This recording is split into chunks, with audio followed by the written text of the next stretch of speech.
नमस्कार दोस्तों, आज आशीष यादव का एक गाना आ चुका है, चल गे छोड़ी गंगा नहावे। जी हाँ दोस्त, आप सभी को बता दूं कि ये होली वाला गाना है आशीष यादव का।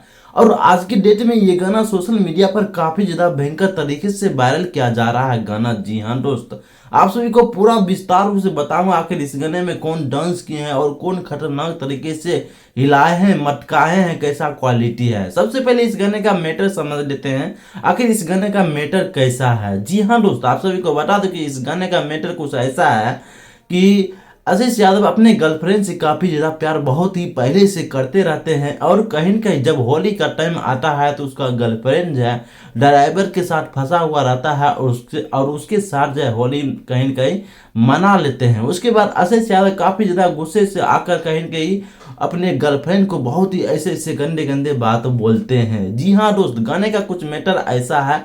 और आप सभी को बता दूं कि इस गाने में गाने वाले इंसान है आशीष यादव, इस गाने को लिखने वाले इंसान का नाम है गप्पू भाई। ओवरऑल मिला के ये गाना काफी ज्यादा अच्छा ही